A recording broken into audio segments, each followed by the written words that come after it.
fois, bienvenue sur Doctrine Apostolique, notre chaîne d'exploration de la parole de Dieu. On est en plein dans le livre d'Exode. Israël est déjà dans le désert. Nous avons vu comment ils sont sortis avec une main puissante de l'Égypte. Et Pharaon, voyant qu'il avait perdu une main d'œuvre considérable, a commencé à les poursuivre. Et ils se sont retrouvés coincés à la mer Rouge, et face à la mer Rouge, Pharaon, pensant qu'il les avait pris, Dieu a opéré une grande délivrance. Maintenant, euh, euh, regardez, Moïse étend son bâton ou sa verge sur la mer, Dieu ouvre la mer et Israël traverse à sec. Et lorsque Pharaon veut suivre, Dieu lui tend une embuscade littéralement dans le fond de la mer. Le fond de la mer devient encore une fois boueuse. Les chars de Pharaon s'enlissent, les roues décrochent de leurs chars et finalement, quand ils sont bien au milieu, l'eau se referme sur eux et Pharaon est mort dans cette eau. Il y a une petite réflexion peut-être à se dire ou à partager là-dessus. Il y a vraiment des preuves historiques, géologiques qui démontrent vraiment que vraiment le point de passage où les enfants d'Israël ont traversé. Aujourd'hui, si on va dans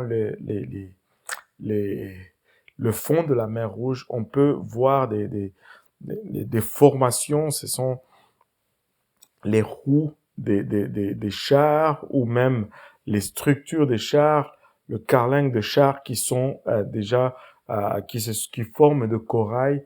Et on peut voir dans le fond de la mer où ils sont passés. Au fait, il y a un bon documentaire que vous pouvez voir en ligne qui parle vraiment de la traversée de la mer Rouge. Et au fait, le roi Salomon avait fait placer 2 poteaux de chaque côté de la mer Rouge à l'endroit où Israël avait traversé. D'un côté de la mer, ce poteau a été enlevé, mais aujourd'hui, si tu vas sur Google et que tu regardes, tu vas encore voir ce poteau encore de l'autre côté de cette baie de Pi-Hahiroth où Israël a traversé. Tu vois encore le poteau que le roi Salomon avait fait ériger à la place où Israël avait traversé. Donc, tu peux retourner dans l'histoire. Il y a la momie du pharaon qui serait probablement Ramsès II. Sa momie était un de bras est placé bizarrement. Et quand on étudie cette momie, on peut déduire que cet homme, quand il a été momifié, ben il était déjà mort. Contrairement à tous les autres pharaons, on ne pouvait plus redresser ses membres. Et aussi, il y a des traces d'eau dans la momie qui tout indique que c'est un pharaon qui est mort noyé dans l'eau, au fait. Et donc, il y a beaucoup de traces comme ça que tu peux regarder, beaucoup de documentaires que les gens font, que tu peux regarder et voir que vraiment ce pharaon est mort. Mais c'est que je voulais, à quoi je voulais attirer votre attention aujourd'hui. Je voulais attirer votre attention sur le fait que si tu lis la Bible, il y avait à peu près 620 000 hommes en âge de porter les armes qui ont quitté l'Égypte. 620 000 jeunes Israélites, 20 ans et plus, capables de porter les armes. Ça fait une grande armée. Et alors que l'histoire nous dit que le pharaon qui était à l'époque de Moïse était Ramsès II probablement, et l'histoire nous dit que toute l'armée puissante du pharaon Ramsès II était constitué de 29 000 hommes. Alors, c'est étrange de voir que 29 000 hommes ont pu assujettir au fait plus de 620 000 hommes. C'est étonnant que 29 000 hommes ont pu garder sous esclavage pendant tout ce temps plus de 620 000 hommes. À quelque part, les Israélites avaient déjà oublié qui ils étaient. À quelque part, leur identité était déjà perdue. Et c'est une chose dangereuse que d'oublier qui tu es, surtout en Dieu Tout-Puissant. N'oublions jamais qui nous sommes. Moïse est allé pour leur faire sortir d'Égypte. Je ne sais pas pourquoi je fais ces rétrospectives, mais c'est juste pour vous dire que c'est une chose dangereuse que d'oublier qui vous êtes. Comment, pour l'amour de Dieu, 29 000 hommes ont pu garder sous esclavage pendant plus de 400 ans 620 000 hommes. Même s'ils étaient armés, laissez-moi vous dire, 29 000 contre 620 000, le combat est très, très, très déséquilibré. Très, très, très déséquilibré. Et maintenant, là, ils ont traversé la mer. Dieu a détruit l'armée de Pharaon. Et de l'autre côté, ils ont commencé à chanter. La Bible nous dit, dans le livre d'Exode, chapitre 15, verset 1, « Alors Moïse et les enfants d'Israël chantèrent ces cantiques à l'Éternel. L'Éternel est ma force et ma louange. Il a été mon libérateur. Il est mon Dieu. Je le glorifierai. Il est le Dieu de mon Père. Je l'exalterai. L'Éternel est un vaillant guerrier. Son nom est l'Éternel. » Ils se sont réjouis. Ils ont chanté.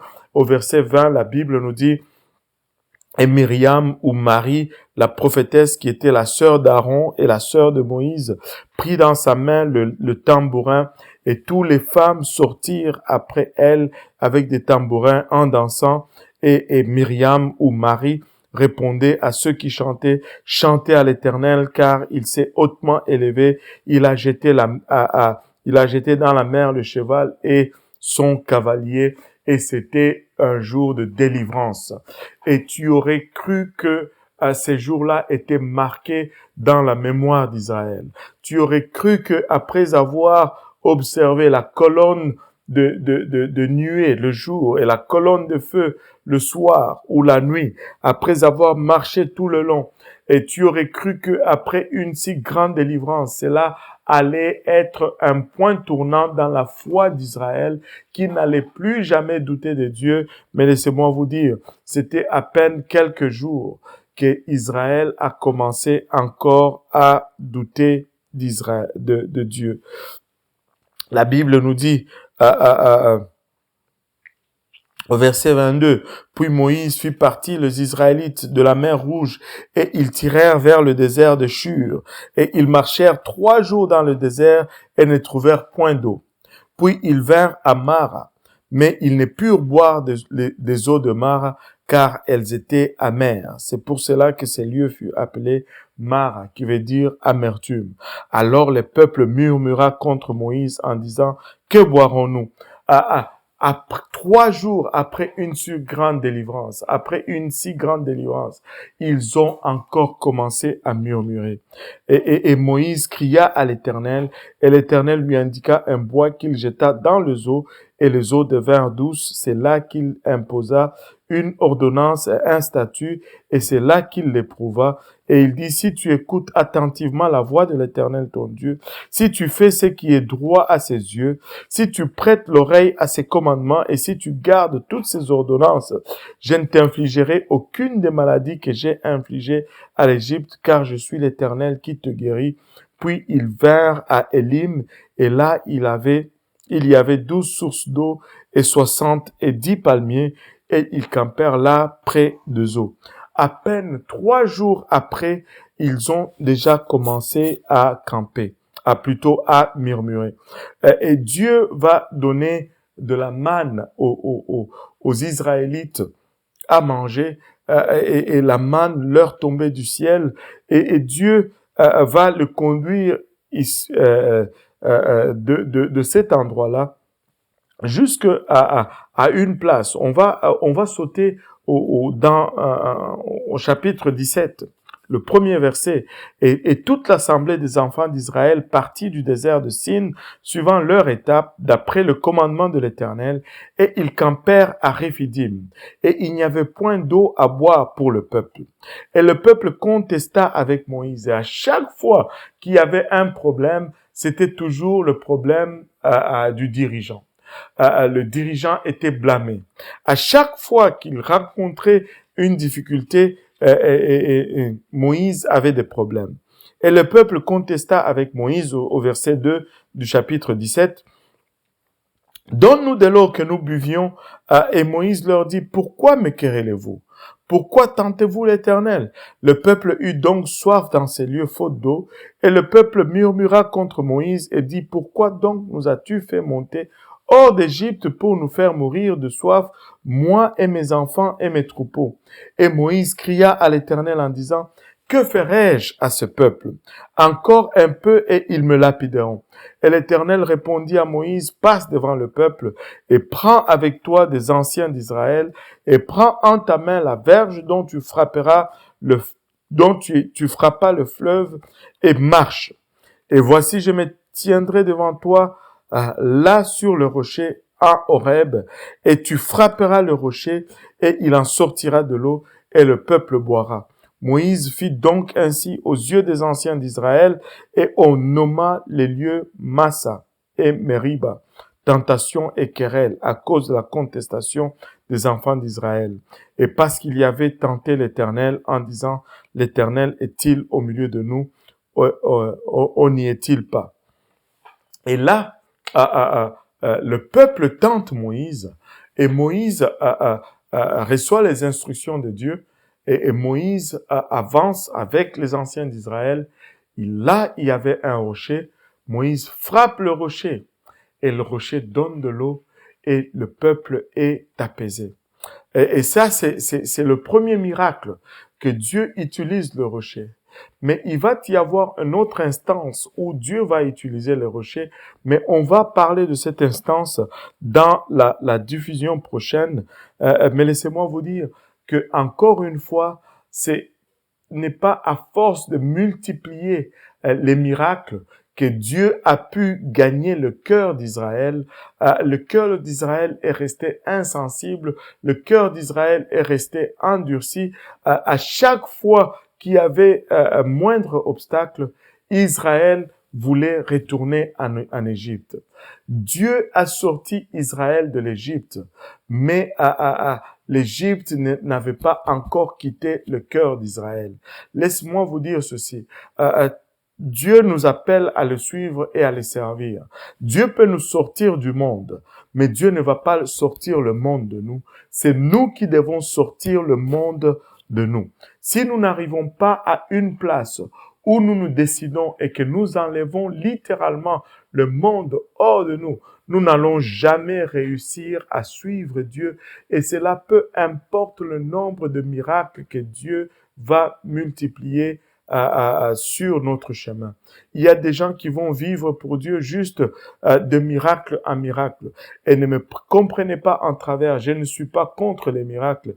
J'aime le miracle. Je voudrais que Dieu fasse des prodiges et des miracles. Mais nous ne pouvons pas baser notre relation avec Dieu exclusivement sur cela. Ça n'a pas marché dans l'Ancien Testament, ça n'a pas marché dans le Nouveau Testament et ça ne marchera pas avec nous aujourd'hui. Nous devons juste arriver à une place où nous entrons dans une alliance avec Dieu et quand on entre dans l'alliance, c'est toujours pour le meilleur et pour le pire.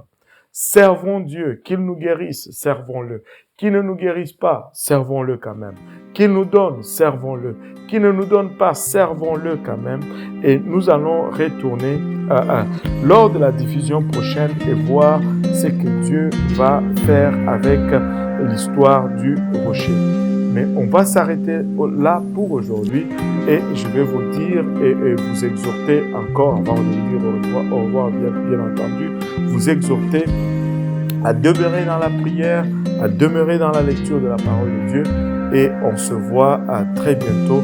Que le Seigneur vous bénisse. Au revoir.